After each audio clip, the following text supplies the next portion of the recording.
টেলিভিশনের কোনো রাজনৈতিক পরিচয় নেই, কোনো বিশেষ দলের প্রতি কোনো দুর্বলতা কিংবা দায়বদ্ধতা নেই। আমাদের দায়বদ্ধতাই দেশের কোটি কোটি মানুষের প্রতি, মুক্তিযুদ্ধ ও মুক্তিযোদ্ধাদের প্রতি। সেই দায়বদ্ধতা থেকেই গণমানুষের কথা বলতে আমাদের আয়োজন আমজনতা। পুরো সময় আপনাদের সাথে আছে সৌমিত্র শুভ্র। আমজনতার আজকের বিষয়, করোনা কিন্তু বাড়ছে এবং করোনা যে বাড়ছে পরিসংখ্যান সেই বক্তব্যের সপক্ষেই কথা বলে। আমাদের সঙ্গে আলোচনার জন্য রয়েছেন স্বাস্থ্য অধিদপ্তরের অতিরিক্ত মহাপরিচালক প্রশাসন অধ্যাপক ডাক্তার আহমেদুল কবির। ডাক্তার আহমেদুল কবির, আপনাকে স্বাগত জানাচ্ছি আমজনতায়। আপনি আমার চেয়ে এই সংখ্যা পরিসংখ্যান এগুলোর হিসেব আরও ভালো জানবেন, নিশ্চয় স্পষ্ট আপনার ধারণা থাকবে। নির্দেশনা আপনারা জারি করেছেন 15 দফা ওমিক্রন নতুন ধরনের বিস্তার হোক, করোনার বিস্তার ঠেকাতে আমরা ধরে নিচ্ছি। নির্দেশনা জারি করাই কি কেবল যথেষ্ট হবে? নির্দেশনা বাস্তবায়নে স্বাস্থ্য অধিদপ্তরের প্রস্তুতি কি, কেমন? জি, আপনি কি আমাকে শুনতে পাচ্ছেন? আপনাকে শুনতে পাচ্ছি, দর্শকরা শুনছেন আপনাকে, বলুন। জি, দেখুন, এই নির্দেশনাগুলো যখনই 26 তারিখে আপনাদের মনে থাকবে, যখন WHO ওমিক্রন একটা ভেরিয়েন্ট অফ কনসার্ন বললো, আমরা তার পরদিনই আমাদের জাতীয় কারিগরি কমিটির একটি সভা ডেকে নির্দেশনাগুলি আমরা তখনই দিয়ে দিই এবং সেই নির্দেশনাগুলি বাস্তবায়ন করবার জন্য আন্তঃমন্ত্রণালয় মিটিং হয় এবং যারা যারা বাস্তবায়নকারী কর্তৃপক্ষ তাদের সঙ্গেও কিন্তু মিটিংটি হয়। এখানে দুটি বিষয় আছে। একটি হচ্ছে আমরা আমাদের কি করণীয় সেগুলো একটা পার্ট, আরেকটা হচ্ছে ইমপ্লিমেন্টিং অথরিটি আরেকটা পার্ট। ইমপ্লিমেন্টিং অথরিটিকে আমরা অন বোর্ডে রাখি অলওয়েজ, আমরা আমাদের অ্যাডভাইসগুলো ইমপ্লিমেন্টিং অথরিটিকে দেই, ইমপ্লিমেন্টিং অথরিটি সেটি বাস্তবায়ন করে।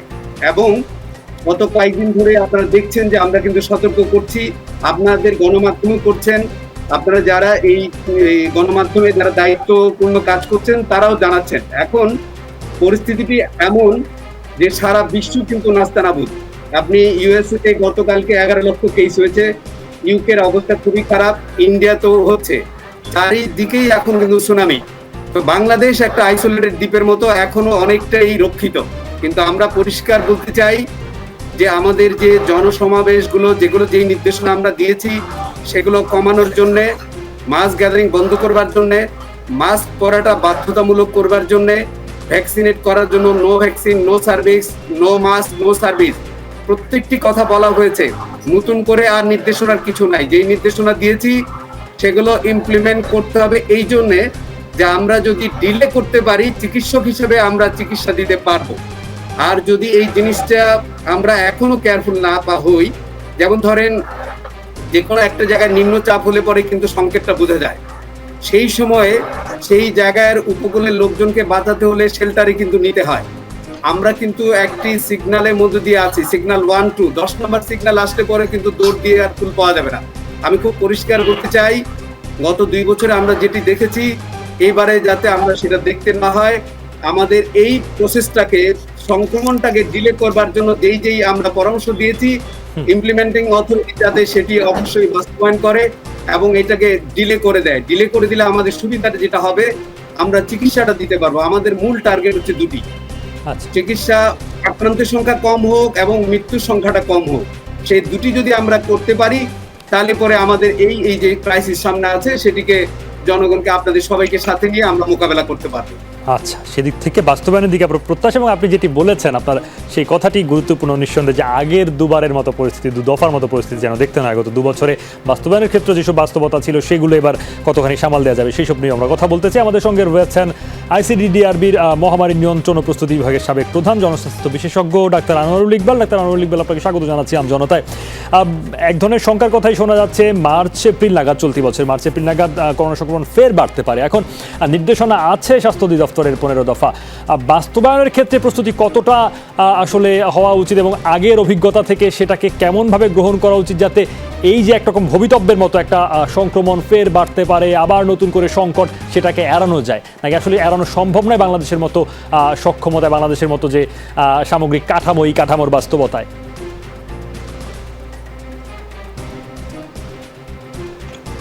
জি, ধন্যবাদ এবং যমুনা টিভির সমস্ত দর্শকদের শুভেচ্ছা জানিয়ে বলছি, দেখেন আহমেদুল কবির সাহেব যে কথাগুলো বললেন আমি ওনার সাথে সম্পূর্ণ একমত, কিন্তু কিছু জিনিস একটু বুঝতে হবে যে মহামারীর ক্ষেত্রে আপনি চিকিৎসার জন্য প্রিপারেশন না নিয়ে আগে নিতে হবে আপনার প্রিভেনশনটা।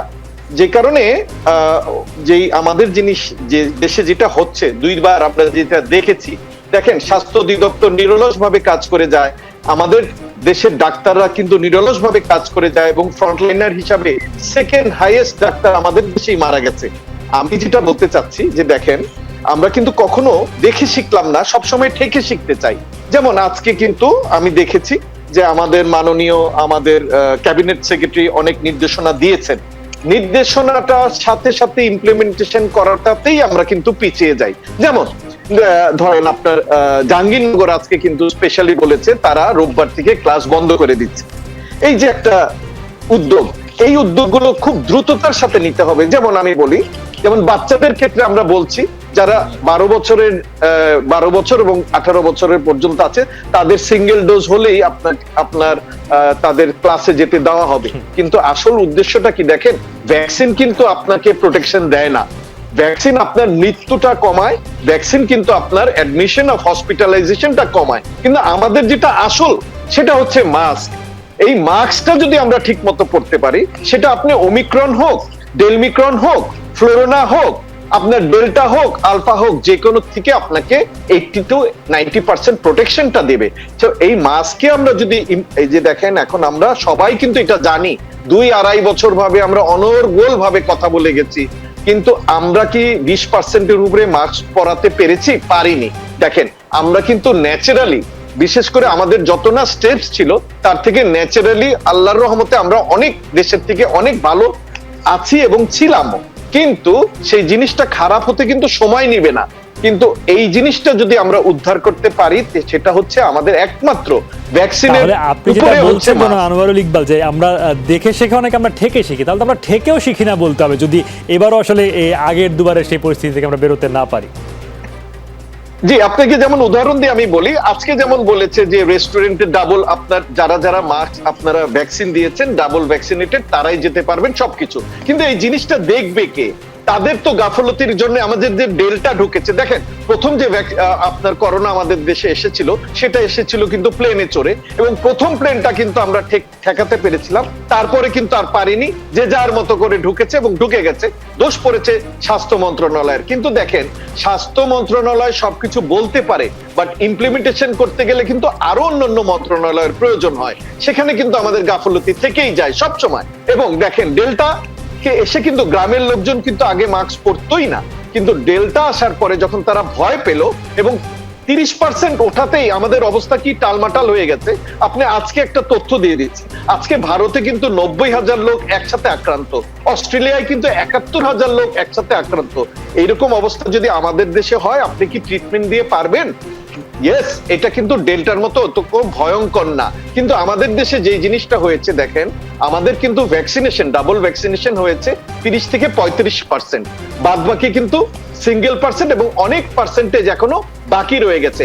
আমাদের ফ্রন্টলাইনারের জন্য, বয়স্ক লোকদের জন্য আপনি বুস্টার ডোজ দিচ্ছেন, দেন, কিন্তু যারা বাকি রয়ে গেছে তাদেরকে কিন্তু উদ্বুদ্ধ করে ভ্যাকসিনটা দিতে হবে, তাদের কিন্তু ইম্পর্টেন্সটা আগে দিতে হবে। আদারওয়াইজ, আপনাকে একটা উদাহরণ দিয়ে বলি, ধরেন আপনার অফিসে 100 জন লোক আছে, আপনি 30 জনকে ডাবল ভ্যাকসিনেটেড করে তাকেই আবার বুস্টার ডোজ দিচ্ছেন, আর 70% এখনো রয়ে গেছে। তো সুতরাং তাদের মধ্যে থেকে তো আবার সেই ওমিক্রনই বলেন, ডেল্টা বলেন, সেটা কিন্তু সংক্রমিত হলে আপনিও হবেন।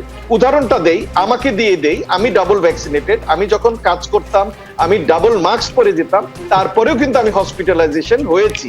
তো সুতরাং অনুরোধ করছি সবাইকে আপনার মিডিয়ার মাধ্যমে, চলুন আমরা কিন্তু খুব সহজ একটা কাজ করতে পারি, যেটা আমরা মাস্কটা পরতে পারি। কিন্তু এই মাস্কটা কিন্তু আমাদের সরকার থেকে, দেখেন ভ্যাকসিনের পিছে আমরা কত টাকা খরচ করছি, সেই আইভারমেকটিন, কত কিছু আমরা করেছি, সেইখানের বদলে যদি আমরা মাস্কটা সরবরাহ করতে পারতাম, সেটা প্রাইভেটাইজেশনের মাধ্যমেই হোক কিংবা সরকারের মাধ্যমেই হোক, আমরা যদি ডাবল বা যেই মাস্কটা আমরা ধুয়ে পড়তে পারি, সেই মাস্কগুলো যদি আমরা ডিস্ট্রিবিউট করতে পারি, সেই জিনিসটার উপরে আমাদের কিন্তু জোর দিতে হবে। সেই কাজটা কিন্তু আমরা কেউ এখনো করিনি। আচ্ছা, সেটি তারা করবেন কিনা, সরকারের তরফ থেকে করা হবে কিনা, স্বাস্থ্য অধিদপ্তর কি ভাবছে, এবং বুস্টার ডোজ এবং 2 ডোজ সম্পন্ন ব্যক্তির সংখ্যা বাড়ানো, হার বাড়ানো, সেটিও একটি বিষয়। এগুলো নিয়ে আমরা আরও কথা বলতে চাই, প্রশ্ন থাকবে। তবে এখন একটু যেতে চাই বাংলাদেশ রেস্তোরাঁ মালিক সমিতির সাংগঠনিক সম্পাদক সৈয়দ মোহাম্মদ আন্দালিবের কাছে। তিনি আমাদের সঙ্গে যুক্ত আছেন। সৈয়দ মোহাম্মদ আন্দালিব, আপনাকে স্বাগত জানাচ্ছি আমজনতায়। টিকা সনদ ছাড়া রেস্টুরেন্টে খাওয়া যাবে না, সরকারের এমন সিদ্ধান্ত বাস্তবায়নে আপনারা কতটুকু প্রস্তুত এবং আপনারা আদতে কতটুকু অবগত এই বিষয়ে?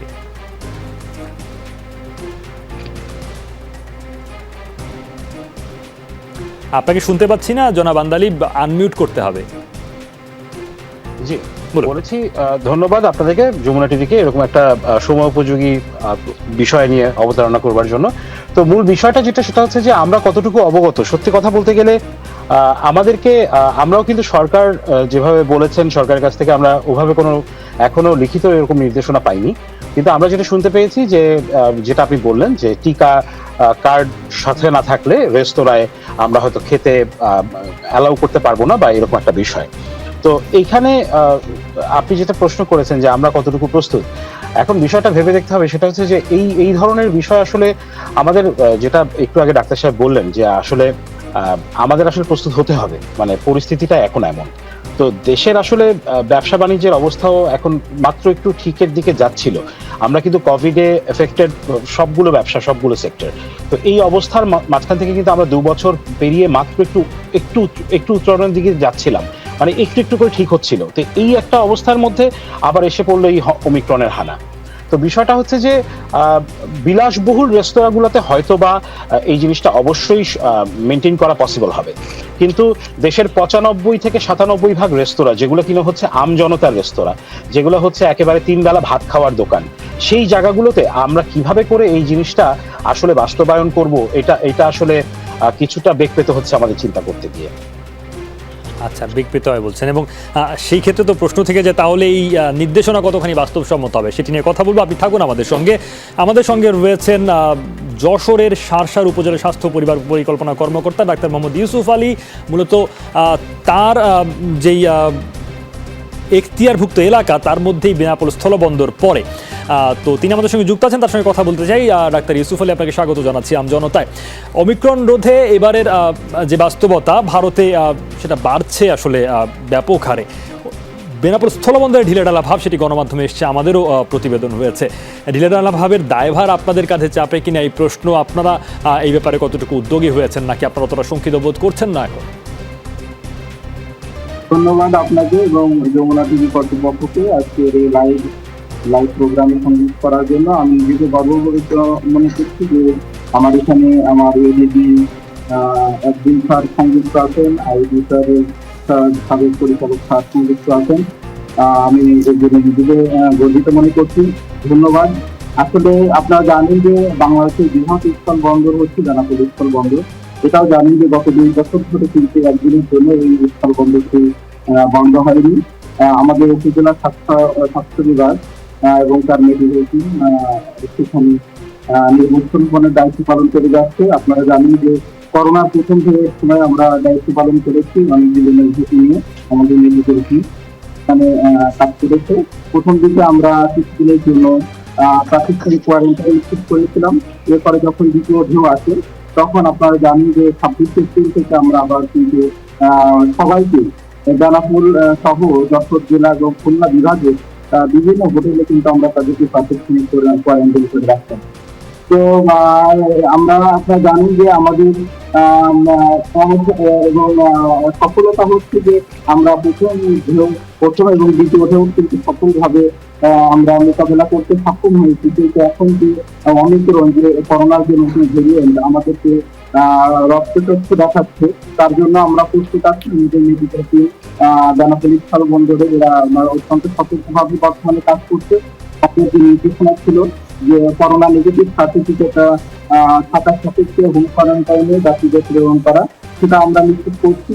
এবং যদি কারো উপসর্গ থাকে আমরা আমাদের এখানে ইউসুফ আলী বলছেন, নিশ্চিত করছেন, কিন্তু এই যে মূলত এবারে যে নির্দেশনা, তার প্রথমটি হচ্ছে বন্দরগুলোতে ওমিক্রন আক্রান্ত দেশ থেকে যাত্রীদের স্বাস্থ্য পরীক্ষা এবং স্ক্রিনিং জোরদার করতে হবে। সেটা যারা যাত্রী আসছেন তাদের করা যাচ্ছে হয়তো, কিন্তু বেনাপোলে ভারতীয় ট্রাক ড্রাইভার, হেলপার তারা অবাধে বিচরণ করছেন বন্দরের বাইরে। অনেকের মুখে মাস্ক নেই, অনেকে আশেপাশের বাজার এলাকায় যাচ্ছেন, সেখানকার মানুষদের সঙ্গে তাদের মিথস্ক্রিয়া হচ্ছে, যোগাযোগ হচ্ছে। এমন অবস্থায় এর মাধ্যমেই তো সংক্রমণ বেড়ে যাওয়ার, বাংলাদেশে অনুপ্রবেশের ঝুঁকি অনেক বেড়ে যায়। কি বলবেন?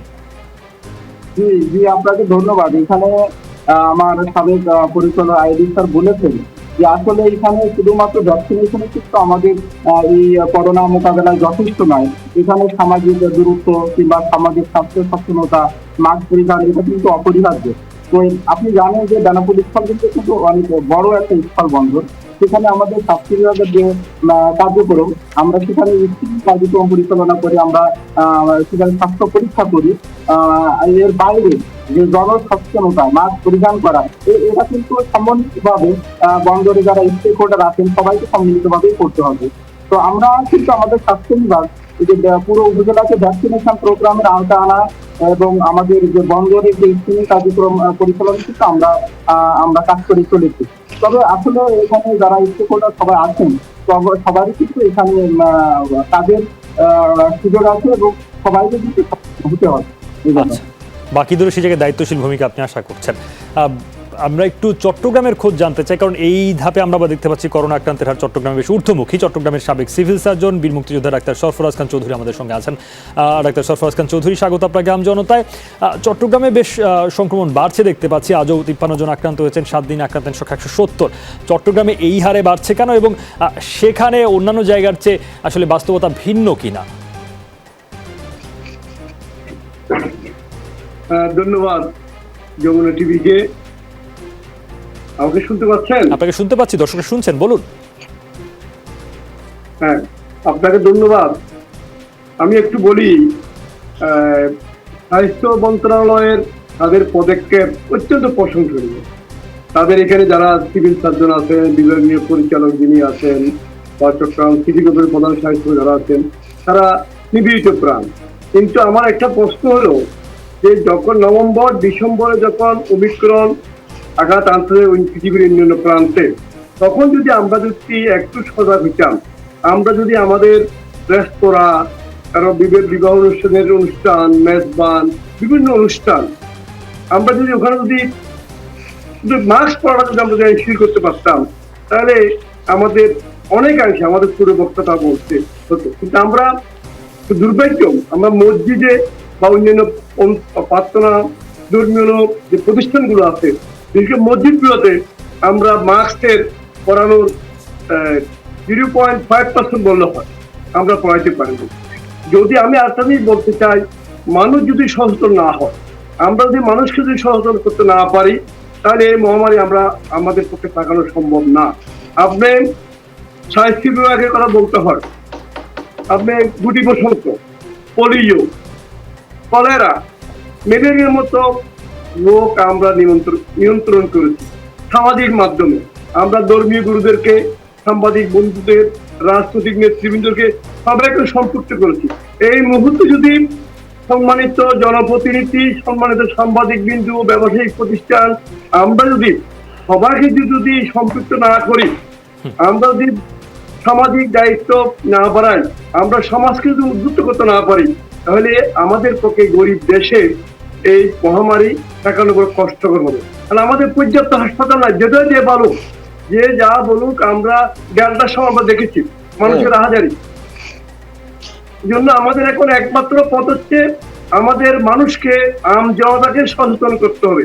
আমরা যেখানে যাই না কেন, যেখানে থাকি না কেন, আমরা মাস্ক পরবো, আমরা 2টা হাত পরিষ্কার রাখবো, 2টা হাত এইভাবে সচেতনতা তৈরি করে আরো বেশি করে মানুষকে এবং জনপ্রতিনিধি যারা রয়েছেন সব পক্ষের স্টেক হোল্ডারদের সম্পৃক্ত করার কথা বলছেন। এবং আপনি আরেকটি বিষয় বলেছেন আপনার কথা থেকে, যেটি আমার মাত্রই আপনার কথা থেকে যেটি পেলাম, সেটা হচ্ছে যে আপনার মনে হচ্ছে যে একটু দেরি করে নির্দেশনা, অর্থাৎ এটি আরেকটু আগে এই উদ্যোগ গ্রহণ করা বা নির্দেশনা বা এই ধরনের পদক্ষেপে যাওয়া উচিত ছিল বলে আপনি মনে করছেন।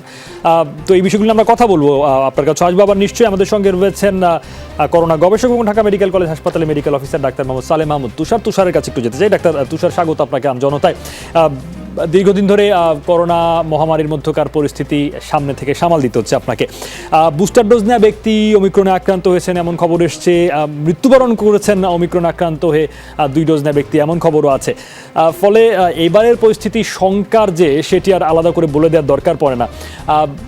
বাংলাদেশের মানুষের জন্য শঙ্কার জায়গাটা সবচেয়ে বড় হয়ে কিভাবে দেখা দিতে পারে, অর্থাৎ কোন জায়গায় আমরা আসলে বেশি শঙ্কিত হওয়ার কথা, যদিও এটা অত বেশি প্রাণঘাতী নয় এমন একটা কথা, এটিতে আবার আশ্বস্ত হন যদি কেউ, সেই শঙ্কাও তো থাকে, কি বলবেন? ধন্যবাদ যমুনা টিভিকে আমাকে আমন্ত্রণ জানানোর জন্য। আসলে যে কথাটা বললেন যে আমরা বুস্টার ডোজ পাওয়ার পরেও ওমিক্রনে আক্রান্ত হয়েছে, এইটা কিন্তু নিশ্চিত হয়নি। বুস্টার ডোজ পাওয়ার পরে কোভিড আক্রান্ত হয়েছে এটা ডিক্লেয়ার করা যেতে পারে, কারণ আমরা কিন্তু কোভিড যখন আরটিপিসিআর করে আমরা জানাচ্ছি যে আপনি কোভিড আক্রান্ত, তখন কিন্তু আমরা বলছি না যে আপনি ওমিক্রন নাকি ডেল্টা ভ্যারিয়েন্টে আক্রান্ত, এটা জানা সম্ভব না। এটার জন্য যেমন সিকোয়েন্সিং করা লাগে সেটা আমরা সব রোগীর ক্ষেত্রে করি না। তো যেহেতু এখন আরেকটা নতুন ওয়েভ যাচ্ছে, যে প্রচুর পেশেন্ট আসছে নতুন কোভিড সিমটম নিয়ে, এবং কোভিড পিসিআর টেস্ট যাদেরই করা হচ্ছে তাদের কিন্তু বেশিরভাগেরই আমরা পজিটিভ পাচ্ছি। তো তাদেরকে ধরেই নেওয়া যায় যে এটা এখনকার যে ভ্যারিয়েন্টটা চলমান আছে সেই ওমিক্রনের দিয়ে, এবং সাথে সাথে বলা যেতে পারে যে এটা ওমিক্রন এইভাবে কারণ উপসর্গটা বেশ মাইল্ড উপসর্গ পাচ্ছে আমরা কিন্তু। না, আমি যেটা বলছি সেটা যেমন সিঙ্গাপুরে এমন ঘটনা ঘটেছে, আমি সেই মানে উদাহরণ ধরেই বলেছি, মানে কেবল যে বাংলাদেশের তা নয়, বলুন। বাংলাদেশে না, হ্যাঁ। সো এটা কিন্তু ঠিক যে আমাদের দেশেও কিন্তু বুস্টার ডোজ নেওয়ার পরেও কিন্তু অনেকের কোভিড আক্রান্ত হচ্ছে, এটাই কিন্তু যথেষ্ট। আমার কি ভ্যারিয়েন্ট এটা জানার দরকার নেই, আমার দরকার কোভিড আক্রান্ত হয়েছে তার জন্য সেই পেশেন্টকে আমার কিভাবে চিকিৎসা মাধ্যমে নিয়ে আমি ম্যানেজ করতেছি।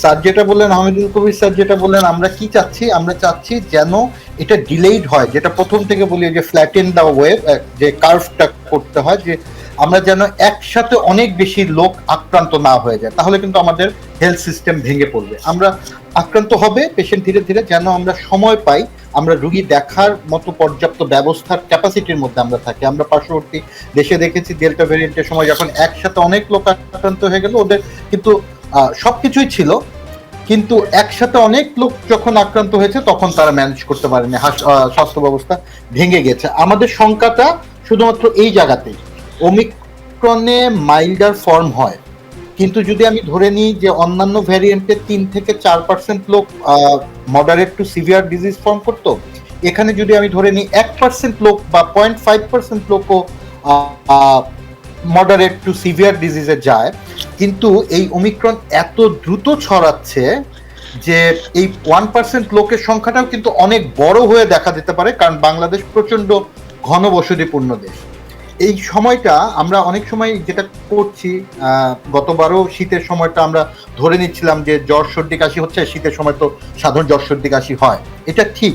এবারও এই সময়টাই যখন বাড়ছে, অনেকে আমরা মনে করছি এটা সাধারণ জ্বর সর্দি কাশি, কিন্তু এটা কিন্তু সব সময়ের জন্য প্রযোজ্য হবে না। কারণ আমার জন্য সাধারণ জ্বর সর্দি কাশি হতে পারে, কিন্তু আমার মায়ের জন্য এই জ্বর সর্দি কাশিটা কিন্তু খুব খারাপভাবে পরিণত হতে পারে। সেজন্য আমাদের প্রত্যেককেই সচেতন থাকতে হবে। এই জন্য সরকার বিভিন্ন যে পদক্ষেপগুলি নিয়েছে, স্যাররা যেটা বললেন যে আমরা নতুন করে কিন্তু মাস্ক পরতে হবে, গ্যাদারিং কমাতে হবে, সেগুলি বলার কিছু নাই, কিন্তু এই অভ্যাসটা যখন আমরা করতে পারিনি, সেটা কিন্তু আমাদের জন্য মানে আবার অ্যাওয়ারনেস করতে হবে। আমরা সরকারি একটাই যে আন্দালিব ভাইয়াকে নেওয়া হলো যে রেস্টুরেন্ট সমিতি থেকে, যে তাদের ভ্যাকসিন কার্ড ছাড়া রেস্টুরেন্টে খেতে দেওয়া হবে না, বা এটার একটা বিধিনিষেধের মধ্যে আসা হচ্ছে। কিন্তু হোয়াট অ্যাবাউট দ্য বিয়ের program, what about the other gathering, এটার জন্য তো কোনো কিছুই আসলো না। যে লোকরা বিয়ের প্রোগ্রামে যাবে ওখানে কি ভ্যাকসিন কার্ড না ছাড়া ঢুকতে দেওয়া হবে না, বা এরকম কোনো নির্দেশনা আছে? নাই কিন্তু। তাহলে কিন্তু ইটস কমপ্লিটলি, আমি রেস্টুরেন্টের জন্য বলছি আবার রাতের বেলা যাচ্ছি, তাহলে তো এটা থাকছে না। এই কোঅর্ডিনেশনটা কিভাবে এখন, আমি জানি এই মানে এখন বিয়ের মৌসুম, প্রত্যেক দিনই কমিউনিটি সেন্টার কোনোটাই ফাঁকা নেই, প্রত্যেক জায়গাতেই হচ্ছে, কিন্তু এই যে এখানে সরকারের নির্দেশনা আছে যে 200 জনের বেশি গেস্ট অ্যালাউ করা হবে না, কিন্তু এইটা কি একটাও মনে হচ্ছে কোনো জায়গাতেই মানে লোক সংখ্যার গ্যাদার, এবং সেটা কোনোভাবেই মনিটর করাও সম্ভব না। তা আমাদের এইটা শঙ্কার জায়গা। আরো কিছু শঙ্কার জায়গা আছে, যেমন আমরা যখন লোক মানে এখন কিন্তু অ্যাডভান্সমেন্টটা প্রত্যেক দিনেই কিন্তু কিছু কিছু অ্যাডভান্সমেন্ট হচ্ছে। এর আগে যখন ডেক্সামেথাসোনের মতো স্টেরয়েড ওষুধ দেখা গেল যে কার্যকারিতা আছে মুমূর্ষ রোগীর ক্ষেত্রে, কিন্তু আমরা দেখেছিলাম সেই সময় যে স্বাভাবিক রোগরাও এটা খেলেই ভালো হয় মনে করে স্টেরয়েডের ওষুধ খেয়ে নিচ্ছিল। অ্যান্টিবায়োটিক তো অযথা খাচ্ছেই। এখন এই যে নতুন 2টা কোভিড পিল খুব কমনলি ইউজ যেটা হচ্ছে, সেটাও দেখা যাচ্ছে ওষুধগুলো যদি কেউ এরকম আসলে দেদারসে কেনা শুরু করেন, তাহলে সেইটা কত ঝুঁকি তৈরি করবে এবং সেটা স্বাস্থ্যের জন্য কত ঝুঁকি তৈরি করবে, সেগুলো নিয়ে কথা বলতে চাই, আপনার কাছে আসবো। তবে যেই প্রসঙ্গগুলো এসছে সেগুলো নিয়ে একটু ডাক্তার আহমেদুল কবিরের কাছে যেতে চাই। অধ্যাপক আহমেদুল কবির, মূলত 3টি প্রশ্ন আপনার কাছে একসঙ্গে রাখতে চাই, আপনি ধাপে ধাপে উত্তর দিন। একটা হচ্ছে গিয়ে যে বুস্টার ডোজ যেমন শুরু হয়ে গেল, সেটা নিশ্চয়ই ভালো উদ্যোগ, কিন্তু আরও বেশি মানুষকে যদি ডাবল ডোজের আওতায় আনা যেত, বুস্টার ডোজের যে সেটা যদি অগ্রাধিকার দেওয়া যেত সেটা ভালো হতো কিনা, আনোয়ারুল গাল এই বিষয়টি তুলেছেন, সেটি সম্পর্কে আপনার মতামত শুনতে চাই। যেটি আন্দালিব বলেছেন যে এই যে আপনারা একটা নির্দেশনা দিলেন রেস্তোরাঁয় মেনে চলা, আমজনতার যেই হোটেল তারা যেখানে খাওয়া দাওয়া করে, খাবার খায়, ভাতের হোটেল, সেই সব জায়গায় এগুলো আদৌ মনিটর করা সম্ভব হবে? ফলে মনিটর করা যদি সম্ভব না হয় এমন একটা নির্দেশনা দেওয়া সেটা আন্তরিকতার অভাবকে আবার তুলে আনে কিনা, সেটি আপনার কাছে প্রশ্ন। আরেকটি হচ্ছে যেটি আমাদেরকে বলছিলেন চট্টগ্রামের সাবেক সিভিল সার্জন সরফরাজ খান চৌধুরী, যে অন্য সারা বিশ্বে যখন ছড়াচ্ছিল তখনই বাংলাদেশ আরেকটু উদ্যোগী হতে পারতো, কোনোভাবে এবার এই নির্দেশনা দিতে বা এ নিয়ে নড়াচড়া করতে আমরা একটু দেরি করলাম কিনা? এটা প্রশ্নই আসে না। ধন্যবাদ। আমি একটা কথা বলি, আমি আপনার প্রশ্নগুলোর উত্তর দিচ্ছি অনেকগুলি। আমাকে কি শুনতে পাচ্ছেন? জি জি জি, আমাদের আমি একটু বলি। আমাদের এখানে আইডিসি এর যিনি আছেন আমার সহকর্মী, খুব ওনারা সবাই খুবই একদম লজিক্যাল কথা বলেছেন। আমি কোয়াইট এগ্রি উইথ দেম। আমার জুনিয়র কলিগরা আছেন, অন্যরা আছেন, কাজ করেন। আমি কিন্তু স্বাস্থ্য অধিদপ্তরে বেশি দিন হয়নি, আগে শুধু অ্যাডভাইস দিতাম, এখন ইমপ্লিমেন্টিং জায়গায় গিয়েছি। আমি হাড়ে হাড়ে বুঝতে পারছি অধিদপ্তর এবং মন্ত্রণালয় কি পরিমাণ পরিশ্রম করে। গত 1 মাসে আমি বুঝেছি তারা প্রাণান্তকর পরিশ্রম করছে, এবং আমার এই জুনিয়র কলিগদের সঙ্গে প্রায় প্রতিদিন না হলেও 1-2 দিন করে ভিডিও কনফারেন্সে কানেকশন। গত 2 মাস ধরে প্রস্তুতির জায়গায় আমরা কি পরিমাণ নীরবে নির্বিচ্ছিন্ন ভাবে কাজ করছি, এবং একটি ইনফরমেশন না দিলে এটা বোধহয় ইনজাস্টিস করা হবে। স্বাস্থ্য মন্ত্রণালয়ের দায়িত্বপ্রাপ্ত যিনি মাননীয় মন্ত্রী মহোদয়, তিনি প্রতি কয়েকদিন পর পরই ভিডিও কানেকশনে চিকিৎসা পর্যন্ত তদারকি করছেন। গতকালকে উনি কোভিড ডেডিকেটেড যত হাসপাতাল আছে, মেডিকেল কলেজ, তারপর এর নিম্ন 250 শয্যা বিশিষ্ট হাসপাতাল, সমস্ত চিকিৎসকদেরকে নিয়ে প্রায় দীর্ঘ 3 ঘন্টা খুঁটিয়ে খুঁটিয়ে তাদের প্রস্তুতি এবং সমস্ত কিছু দেখেছেন। আমরা চিকিৎসার জায়গায় আগের চেয়ে অনেক সক্ষমতা অর্জন করেছি। গত 2 বছরে অভিজ্ঞতা হয়েছে, আমরা যুদ্ধক্ষেত্রে প্রতিনিয়ত আছি, আমরা সেটি করে যাব। কিন্তু প্রশ্ন 3টা। একটা হচ্ছে আপনি বুস্টারে যেটি বললেন, দেখুন গতকালকে যদি আপনারা খেয়াল করে থাকেন যে কোভিডের যে ভ্যাকসিনের অ্যাস্ট্রাজেনেকার যিনি জনক, যিনি ভ্যাকসিন দিয়েছিলেন, তিনি হতাশা ব্যক্ত করে বলেছেন এই প্ল্যানেটের সবাইকে আমাদের পক্ষে ভ্যাকসিনেট করা ইম্পসিবল। অনেকে 1 বার দিচ্ছেন, 2 বার দিচ্ছেন, 3 বার, ইভেন ইসরায়েল 4 টাইম ভ্যাকসিনেট করতে হচ্ছে। এখন আমাদেরকে টার্গেট করতে হবে শুধু যাদের কোমরবিডিটি এবং রিস্ক ফ্যাক্টর রয়েছে। 12-13 বছরের নিচে 2 বছরের বাচ্চাকে ভ্যাকসিন দিচ্ছে, আফ্রিকার কেউ ভ্যাকসিন পাচ্ছে না, অনুন্নত দেশের মানুষ ভ্যাকসিন পাচ্ছেন না। Are you thinking you are safe? এই যে ইকুইটি নাই, ইকুইটি নেই। আপনি 2 বছরের বাচ্চাকে ভ্যাকসিন দিচ্ছেন, দরকার নেই। 4 বছরের বাচ্চার দরকার নেই, 7 বছরের বাচ্চার দরকার নেই। যাদের, আমার এই কথাটি অত্যন্ত পরিষ্কার, যাদের হচ্ছে রিস্ক ফ্যাক্টর বেশি, ভ্যাকসিনটা তাদের সিভিয়ারিটি কমাচ্ছে, আক্রান্ত কিন্তু কমাচ্ছে না। আপনি দেখেন অনেকেই এখানে বলেছেন যে ওনারা 2 বার দিয়েও কিন্তু হাসপাতালে ভর্তি হয়েছেন। সুতরাং আমাদের যে ডিসিশনটা আমাদের মাননীয় মন্ত্রী মহোদয় নিয়েছেন যে যারা ফ্রন্টলাইন ফাইটার 60+, যাদের কোমরবিডিটি আছে, তাদেরকে প্রথম দফায় ভ্যাকসিন দিয়ে এখন বুস্টারের আওতায় আনা হচ্ছে। আমি বারবার বলছি দিস ইজ স্মার্ট ডিসিশন, অন্তত তাদের সিভিয়ারিটিটা হবে না। আপনি আওতা বাড়াবেন কোন জায়গায়, সেটা আপনাকে লজিক্যালি কাজ করতে হবে। কাভারেজটা কাদেরকে দিবেন? রিস্ক ফ্যাক্টর এবং কোমরবিডিটিকে আপনি আনকাভার্ড রেখে আপনি অন্যদেরকে ভ্যাকসিন দেন, that will be illogical totally. আর নেক্সট ইস্যু যেটি আপনি বললেন যে রেস্তোরাঁয়, একটু আগে গণপরিবহনেও এখন টিকা কার্ড দেখিয়ে খাচ্ছে, টিকা কার্ড দেখিয়ে গাড়িতে চড়ছে, এটা কিভাবে নিশ্চিত করা যাবে? আমি আসছি সেই প্রশ্নে, নিশ্চিততে আসছি। একটি কথা আপনাদেরকে সবাইকেই, যখন একটা জায়গায় কোনো রকম ধরেন সিগন্যাল থাকে খারাপ কোনো কিছু, সেটি আপনি শোনা মাত্র নির্দেশ পালন করতে হবে। আপনার বাসায় গিয়ে লিখিতভাবে দিয়ে আপনাকে 2টা ব্যাট মারা পর্যন্ত আপনি অপেক্ষা করবেন? এই সমস্ত ইরেসপন্সিবল কথা বলার কোনো যুক্তি নাই। সরকার যে নির্দেশনা দিবে সেই নির্দেশনা আপনি বাস্তবায়ন করতে বাধ্য। আপনাকে লিখিত চিঠি দিয়ে আসবে মহামারীর আগে, কদিন পরে তো দৌড়ায় কুল পাবেন না, হাসপাতাল ভর্তি হয়ে যাবে। সুতরাং যে নির্দেশনা পাচ্ছেন সেই নির্দেশনা অনুযায়ী অ্যাডভান্স কাজ করতে হবে। নাগরিকদের প্রত্যেকের যার যার জায়গায় রেসপন্সিবিলিটি শো করতে হবে।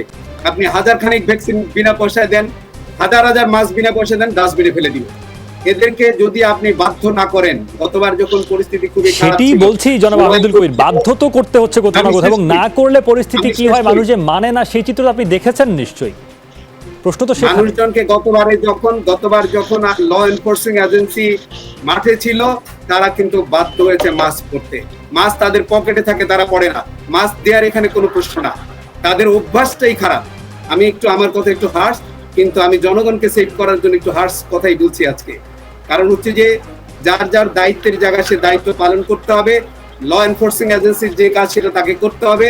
আমাদের কাজ আমরা করছি, চিকিৎসা ব্যবস্থাটাকে আরো বেশি সংহত করছি, কিন্তু that is not the answer. আমরা সবাই বলেছি প্রিভেনশনের জায়গায় যেতে হবে, রোগটাকে ডিলে করে দিতে হবে। আমাদের একটু সুযোগ দেন, আমরা গত 2 বছরের চিকিৎসা করতে করতে উই আর টায়ার্ড এনাফ। তারপর আমরা কিন্তু আপনাদের জন্য এখনো রেডি আছি। আমরা চেম্বারে বসে কোভিড পেশেন্টই দেখছি, আপনি দেখছেন আমি মাস্ক পরে বসে আছি।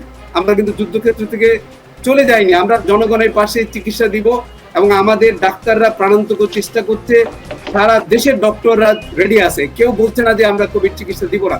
আমাদের চিকিৎসকরা যেভাবে আজকে যুদ্ধে আছে, আমরা শুধু এইটুকু সহানুভূতি চাই, আমাদের উপরে বেশি লোড দিয়েন। আমাদেরও তো একটা ক্ষমতা আছে, সেটা বাইরে যাওয়ার কোনো সুযোগ নাই। সেটা যাতে না হয় সেই জায়গাটাতে স্বাস্থ্য অধিদপ্তরের কতখানি ভূমিকা রাখতে পারছে এবং স্বাভাবিকভাবে অন্য যারা রয়েছে সংশ্লিষ্ট তাদের ভূমিকা, সেটা নিয়ে আরও কথা বলতে চাই। একটা বিরতির সময় গেছে ডাক্তার আমিদুল কবির, একটু পরে ফিরে আসছে আলোচনায়। দর্শক আপনারা সঙ্গে থাকবেন নিশ্চয়ই আমজনতা, একটু পরেই ফিরছি।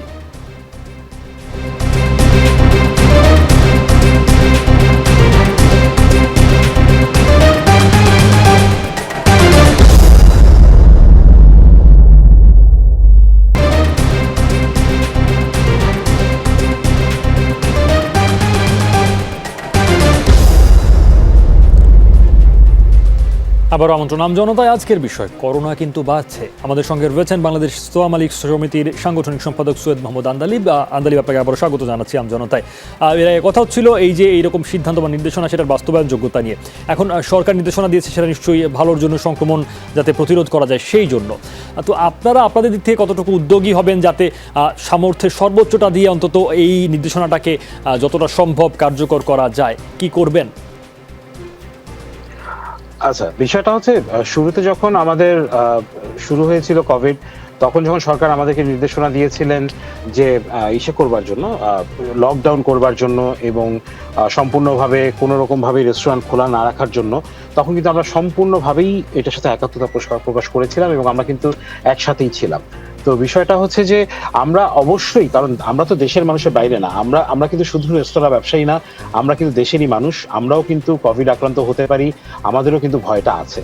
তো আমরা কিন্তু সম্পূর্ণভাবেই একাত্মতা প্রকাশ করছি। এবং আহমেদ স্যার একটু আগে রাগ করলেন যে আমি একটা কথা বলেছি, যে কথাটায় উনি হয়তো একটু রাগ করেছেন, যে উনার কাছে মনে হয়েছে যে সমীচীন হয়নি কথাটা। তো আসলে বিষয়টা কিন্তু ওরকম না যে আমরা বলেছি নির্দেশনা পাইনি, বিষয়টা ওভাবে ছিল না। বিষয়টা ছিল যে এটা নিয়ে তো সবাই কথা বলছেন। আজকে সারাদিনে আমি আরো 3টা টক শোতে কানেক্ট হয়েছি, এই সিমিলার কোয়েশ্চেন ওখান থেকে এসছে যে আসলে আপনারা কি কোনো নির্দেশনা পেয়েছেন কিনা। এবং আপনিও, আমাদের হোস্ট যিনি আছেন, এমসি আছেন, আপনিও কিন্তু প্রশ্নটা করেছেন আমরা কোনো নির্দেশনা পেয়েছি কিনা। তো ওই কারণেই ওই বক্তব্যটা আসলে, যে আমরা ওভাবে কোনো ওভাবে কোনো নির্দেশনা পাইনি। তো আশা করছি স্যার রাগ করবেন না, বিকজ বিষয়টা আসলে ওভাবে করে বলিনি। তো এখন যেটা বলছেন যে আমাদের আসলে কতটুকু ইচ্ছা আছে বা কতটুকু সক্ষমতা আছে, অবশ্যই আমাদের শতভাগ ইচ্ছা আছে। কিন্তু বিষয়টা হচ্ছে যে বললাম যে ওই যে আপনি একটু আগে তুষার ভাই যেটা বললেন যে আপনার বিয়ে বাড়ি তো বন্ধ হয়ে যাচ্ছে না, মার্কেটও বন্ধ হচ্ছে না, বাসও বন্ধ হচ্ছে না, তারপর নানান রকম সমাবেশ, নানান রকম মিছিল মিটিং কিছুই বন্ধ হচ্ছে না।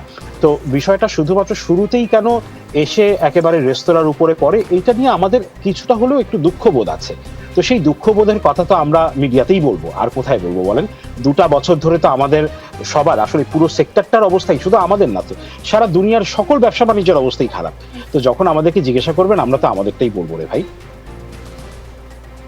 আচ্ছা, আপনি দুঃখবোধের কথা বলছেন, তবে আপনাদের দিক থেকে চেষ্টা থাকবে, সেই আন্তরিকতার কথা আপনি বললেন। আপনাকে ধন্যবাদ সৈয়দ মোহাম্মদ আন্দালিব আমাদেরকে সময় দেওয়ার জন্য। জনতায় ডাক্তার আনোয়ারুল ইকবাল, এই যে উনি যেমনটি বলছিলেন যে তাদের উপর একটা নির্দেশনা এলো, অন্যদের উপর এখন ওই মাত্র আসেনি। ডাক্তার তুষার যেটি বলছিলেন যে বিয়ে বাড়ি বন্ধ হচ্ছে না, জনসমাবেশকে নিরুৎসাহিত করা হচ্ছে, কিন্তু সেটা যে কোনো নির্দেশনা কঠোরভাবে বাস্তবায়ন করার জন্য দেওয়া হচ্ছে তা নয়। ফলে এমন গুচ্ছ কিছু জায়গায় বন্ধ করার চেষ্টা, বাকি জায়গায় যদি উন্মুক্ত থাকে, সেটা কতখানি কার্যকর ভূমিকা রাখবে সেই প্রশ্ন আপনার কাছে রাখতে চাই। আর একই সঙ্গে কোয়ারেন্টাইন বা এই ধরনের উদ্যোগগুলো এর আগেও আমরা দেখেছি, আসলে সেটা কতখানি কার্যকর হয়েছে। অর্থ দিয়ে কেউ বেরিয়ে যেতে পেরেছেন কোয়ারেন্টাইন না করে, আইসোলেশনে না গিয়ে। ফলে সেই জায়গাগুলো জোরদার করার জন্য মানে সেই কাঠামোতে পরিবর্তন আনার কোনো লক্ষণ বা কোনো প্রত্যাশা আপনার দিক থেকে থাকবে কিনা শুনি একটু। জি ধন্যবাদ। আমি একটা জিনিস ক্লিয়ার করি, আমি কিন্তু আইডিসিআর এর নাম আইসিডিডিআরবি, এখন জিনিসটা আমি যেটা বলি, আমেদুল কবির সাহেব যেটা বলেছেন একদম লজিক্যাল, আবার আন্দালিব সাহেব কিন্তু ওনার সাইডটা বলছেন। আমি একটা জিনিস শুধু বলে দিই, আমি কিছুদিন আগে কানাডায় ছিলাম, আমি 1.5 মাসের মতো ছিলাম।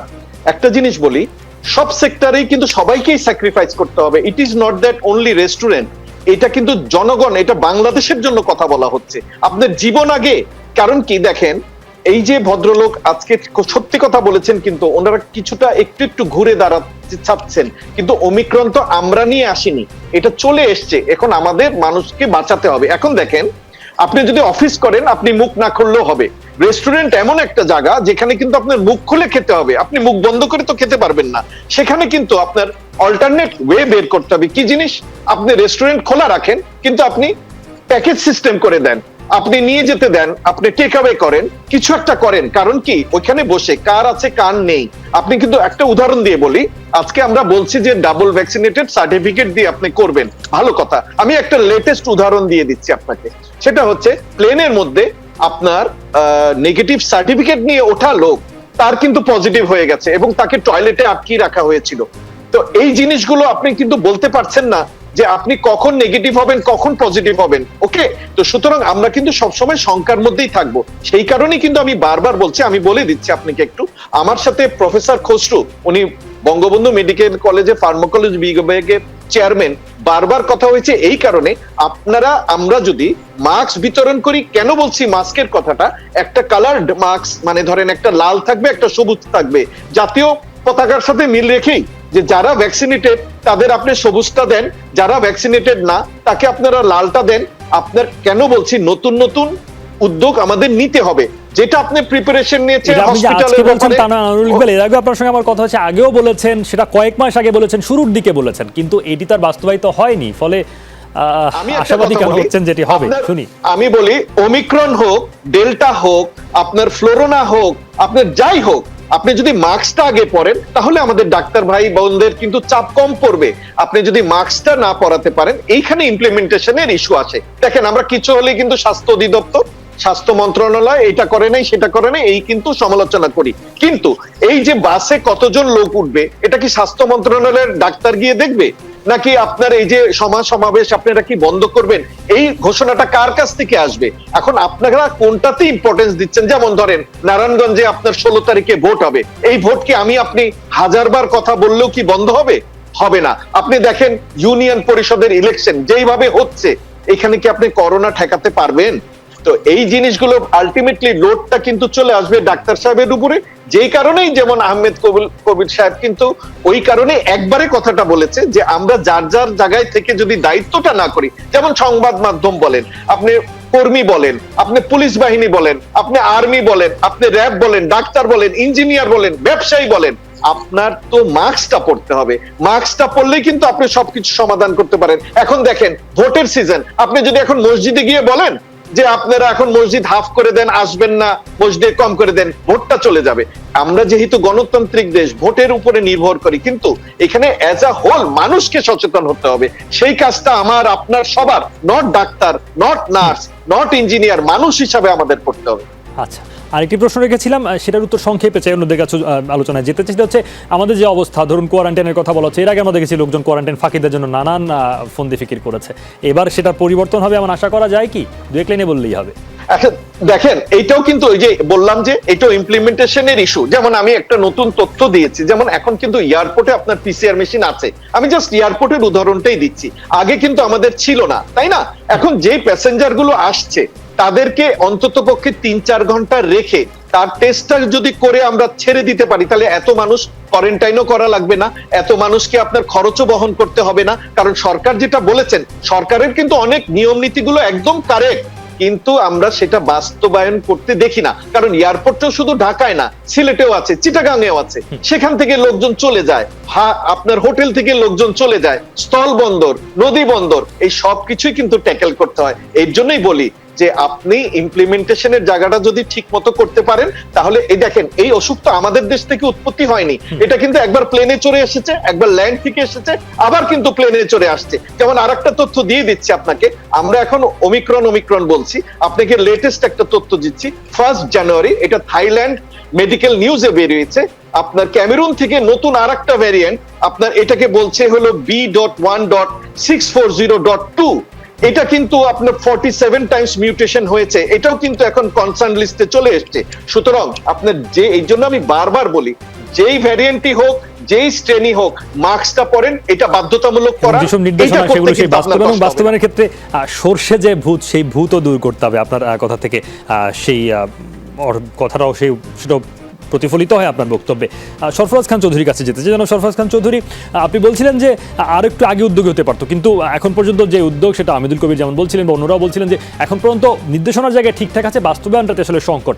এখন সামনের দিনগুলোতে আপনার এখন পরিস্থিতি যে দিকে এগোচ্ছে, আরও কড়াকড়ি, আরও কঠোর পদক্ষেপের দরকার আছে বলে মনে করেন কিনা? সেটা লকডাউন হোক বা অন্য কোনো মাত্রায় অন্য কোনো পদক্ষেপের দরকার আছে বলে মনে করেন কি?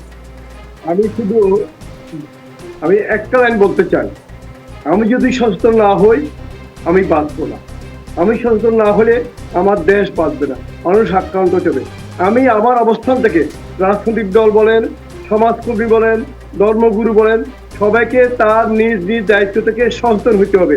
যে পূর্ববর্তী বক্তা যিনি বলেছেন মাস্ক পরতে হবে, মাস্ক পরতে হবে, এই স্লোগান যদি আমরা বাস্তবায়ন করতে পারি, তাহলে আমরা ইনশাআল্লাহ সেটা একটা মানুষের সচেতনতা, মানুষকে সচেতন করতে হবে। এখন রাষ্ট্রের যে দায়িত্বের জায়গা বা রাষ্ট্র যেই জায়গায় ভূমিকা পালন করবে, সংস্থাগুলো যে জায়গায় ভূমিকা পালন করবে, সেইখানে কোনো উদ্যোগ নেয়ার, আরো কঠোর কিছু করার প্রয়োজন আছে কিনা, সেটি প্রশ্ন আপনার কাছে।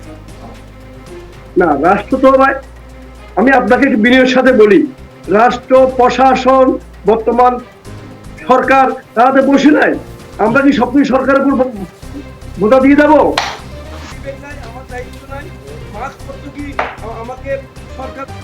আচ্ছা, বুঝতে পেরেছি আপনি বলছেন সেই মানুষকে সচেতন হওয়ার কথা, কিন্তু সম্ভবত আপনাকে এখন ঠিক শুনে উঠতে পারছি না, সংযোগে কিছু একটা ত্রুটি হবে ধারণা করছি। আরও কথা হবে, একটু যেতে চাই জনাব তুষারের কাছে। তুষার, আপনি এর আগে বলছিলেন এই যে মানুষ দেদারসে নিজেরা উদ্যোগী হয়ে নিজেদের প্রেসক্রিপশনে ওষুধ কিনে বাজার খালি করে ফেলছেন, এটির নিশ্চয়ই কয়েক রকমের ঝুঁকি তৈরি করবে। সেটি একটি হচ্ছে বাজারে সংকট তৈরি হবে, আরেকটি হচ্ছে তার স্বাস্থ্যের জন্য ঝুঁকি যদি তিনি না জেনে গ্রহণ করেন। একটু সংক্ষেপে শুনতে চাই কি ধরনের বিপদ ডেকে আনছেন তারা। জি, ধন্যবাদ। অ্যান্টিবায়োটিকের মতোই কিন্তু অ্যান্টিভাইরাল যে মেডিসিনগুলি, এটারও কিন্তু জাস্ট নর্মাল, এটা ওটিসি ড্রাগ না যে আমার ইচ্ছা হলো আমি কিনে ফেললাম। সো রুগীদের চেয়েও কিন্তু আরেকটা ধাপ এখানে কিন্তু মনিটরিং বা সচেতনতার দরকার। যে আমি দেখছি অনেকেই বললাম যে আপনি এই ওষুধের কথা জানলেন কিভাবে পেলেন? বললো যে আমি তো গিয়েছিলাম শুধু মানে অ্যাজিথ্রোমাইসিন ওষুধ কিনতে, আমাকে বললো জ্বরের জন্য আপনি আরো ভালো ওষুধ আসছে, এটা একদম কোভিডের চিকিৎসা, এটা তো মানে দোকানদাররাই এখন এটা দিয়ে দিচ্ছে। তো এইরকম যদি সিস্টেম চলতে থাকে, তাহলে কিন্তু আমাদের এই যে বলছি মানে বিভিন্নভাবে ফাইট করতে হবে, আমরা কিন্তু ভালো ওষুধকেও তখন মিসইউজ করে ওইটার কার্যকারিতাটা নষ্ট করে ফেলবো। সেই জন্য কিন্তু আমাদের যে কোনো রিসোর্স, এগুলি তো আসলে এই যে নতুন ওষুধ আসলো, বাংলাদেশে কিন্তু 1-2টা কোম্পানি মাত্র এই নতুন ওষুধটার বানানোর পারমিশন পেয়েছে। সো এইটার কিন্তু ডেফিনেটলি তারা একদিনে সবার জন্য তৈরি করে ফেলতে পারবে না। এই রিসোর্সটাকে বুঝে শুনে ডাক্তারের পরামর্শ অনুযায়ী ব্যবহার করতে হবে। শুধু খেলে আমার যার প্রয়োজন সে ওষুধটা পাবে না, যার প্রয়োজন না সে ওষুধটা হয়তো স্টক করা শুরু করবে, যে হ্যাঁ এটা বেশ কার্যকরী, পাওয়া যাবে না, নিয়ে রাখছে। এটা অনেক ঘটছে, অনেকেই যে আচ্ছা কিনে রেখে দিই আমি আমার ফ্যামিলির জন্য ডোজটা।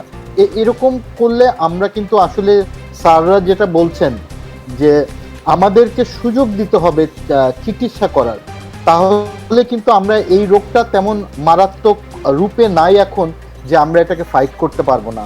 আমরা সবার যদি সাপোর্ট পাই, মিতু ভাইয়া যেটা বারবার বলছে, সবাই যদি সচেতন হই, মাস্কটা পরি, সচেতন হই যে আমি নিজে হচ্ছে যে বিয়ার গ্যাদারিং অনেক বেশি হবে, আমি তাকে আশীর্বাদ ঘর থেকেই করে দিব, তাহলেই কিন্তু আমরা পারবো যে আমাদের মানে আপনারা পারবেন আমাদের ডাক্তারদেরকে সাহায্য করতে, আপনাদের চিকিৎসা করতে।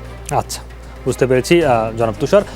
ডাক্তার ইউসুফ আলী আমাদের সঙ্গে আছেন আশা করি। জনাব ইউসুফ আলী, 2-2.5 বছর আমরা পার করে ফেললাম মহামারীর মধ্যে, অতিমারির মধ্যে। তৃণমূল পর্যায়ে, প্রান্তিক পর্যায়ে আসলে চিকিৎসা সক্ষমতা বলি, সেটা যন্ত্রপাতি হোক, জনবল হোক, কতটুকু বেড়েছে এই সময়টা একটু সংক্ষেপে শুনি আপনার কাছ থেকে। জি, আমি আমার কথা বলার আগে আমি স্যারকে একটু সালাম দিতে চাই। স্যার, আসসালামু আলাইকুম স্যার। আমাদের হাতে সময় খুবই কম জনাব ইউসুফ আলী, আমরা মানে জাস্ট আপনার কাছ থেকে উত্তরটা নিয়ে আরও কয়েকটি প্রশ্ন আমার অন্যদের কাছে রয়েছে। আমি কিছু কথা বলতে চাই, যেহেতু আপনি জানেন যে সাতক্ষীরা উপজেলা একটা সীমান্তবর্তী উপজেলা, এবং আপনি যেটা বলেছেন যে সংক্রমণের হার যেটা যাচ্ছে, তো আমরা একটা পরিসংখ্যান দিতে চাই। আমাদের সাতক্ষীরা উপজেলায় গত সেপ্টেম্বরে প্রথম পজিটিভ হওয়ার পরে ডিসেম্বরে আমরা একটা পজিটিভ পাই, পজিটিভ ছিলাম। এরপরে জানুয়ারিতে আমরা গত 4 তারিখে আমরা 5 তারিখ পজিটিভ পাই। তো সেই ক্ষেত্রে আমি মনে করি যে যেটা আমরা বলছি যে যেহেতু বিশ্বের বিভিন্ন দেশে সংক্রমণের হার বেড়ে গেছে, আমরা কিন্তু বন্দরে সতর্ক অবস্থায় আছি। এখন যে বিষয়টা আমি বলবো, সেটা হচ্ছে আমরা কিন্তু সংখ্যা সচেতন করবো মানুষকে। মিডিয়ার প্রতি আমার অনুরোধ থাকবে যে আমরা আচ্ছা, আপনি সচেতন হতে বলছেন সবাইকে। সক্ষমতার কথা জানতে চাইছিলাম। জনাব আহমেদুল কবির, আপনার কাছে রাখতেছি, সামগ্রিকভাবে গত 2 বছরে আমাদের এই চিকিৎসা ক্ষেত্রে নানা রকম উদ্যোগ নেওয়ার চেষ্টা করা হয়েছে, সেটা এখন কোন জায়গায় এসে দাঁড়িয়েছে? এখন আমরা কতটুকু সক্ষম, কতটুকু আমাদের পরিধি বেড়েছে, ব্যাপ্তি, সামর্থ্য বেড়েছে চিকিৎসা খাতে?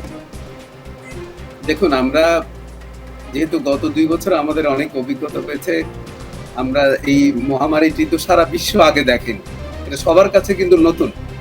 সেই জায়গা থেকে আমরা অনেক শিক্ষা নিয়েছি, আর আমাদের চিকিৎসকরা আগের চেয়ে অনেক বেশি কনফিডেন্ট, কারণ এই ধরনের কেস তারা গত 2 বছর ধরে তারা হ্যান্ডেল করছে। আর প্রতিনিয়তই আমাদের নিজেদের মধ্যে আলাপ আলোচনা হচ্ছে কি করে আমরা ফেস করবো। এগুলো তো সব আমরা জনসমক্ষে বলি না, আমরা আমাদের চিকিৎসার জায়গা, আমাদের সক্ষমতার জায়গা, ডাক্তারদেরকে ট্রেনিং দেয়া এবং যে চিকিৎসা গাইডলাইনটি ফলো করা, এবং যে যেখানে যে অবস্থায় আছে সেখানেই চিকিৎসাটা করা, সেই নির্দেশনা আমরা দিয়েছি। ধরেন, কোভিড চিকিৎসা কিন্তু খুব আহামরি কোনো কঠিন বিষয় না, এটি বাংলাদেশের যে কোনো প্রান্তে আমাদের যে কোনো চিকিৎসকই করতে পারে। আমরা অলরেডি তাদেরকে নির্দেশনা দিয়েছি, যেখানেই আক্রান্ত হবে সেখানটাই চিকিৎসা করার জন্য। কোনো রোগীকে চিকিৎসার জন্য অপ্রয়োজনে এক জায়গা থেকে আরেক জায়গায় পাঠানো যাবে না, এটি বুমেরাং হবে। কারণ এদের অক্সিজেন রিকোয়ারমেন্ট থাকে। যদি রোগীরা শতপ্রণোদিত হয়ে যেতে চায়, তাও তাদেরকে যতটুকু সম্ভব কাউন্সিলিং করে স্থানীয়ভাবেই চিকিৎসা করতে হবে। তাতে কিন্তু রোগীর মৃত্যু অনেক কমবে। এবং ইতিমধ্যে আমাদের যে সক্ষমতার জায়গা, প্রায় সমস্ত হাসপাতালে সেন্ট্রাল অক্সিজেন লাইন তৈরি করা হয়েছে, ভিআই ট্যাঙ্ক দেওয়া হয়েছে, অক্সিজেনের সক্ষমতা অনেক গুণ বাড়ানো হয়েছে। এবং একটি ভালো ইনফরমেশন দিতে চাই যে আমরা নিজেরা, সরকার 100টির উপরে অক্সিজেন জেনারেটর ক্রয় করেছে, যেটি একটি উল্লেখযোগ্য দিক বলতে পারেন। আপনি যেই অক্সিজেন জেনারেটর গুলো 500 লিটার পার মিনিট, নিশ্চয়ই আশ্বস্ত করবে মানুষকে, সাধারণ মানুষকে, আমজনতাকে। অনেক ধন্যবাদ অধ্যাপক ডাক্তার আহমেদুল কবির, ধন্যবাদ ডাক্তার মোহাম্মদ সালেহ মাহমুদ তুষার, ধন্যবাদ ডাক্তার আনোয়ার ইকবাল, ডাক্তার মোহাম্মদ ইউসুফ আলী, সৈয়দ মোহাম্মদ আন্দালিবের আমাদের সঙ্গে যুক্ত ছিলেন, ডাক্তার সরফরাজ খান, আপনাকে ধন্যবাদ। দর্শক, আপনারা যুক্ত ছিলেন আমজনতায়, সবাইকে ধন্যবাদ জানিয়ে শেষ করছি আজকের মতো। মনে রাখবেন, আমজনতার শক্তি বড় শক্তি।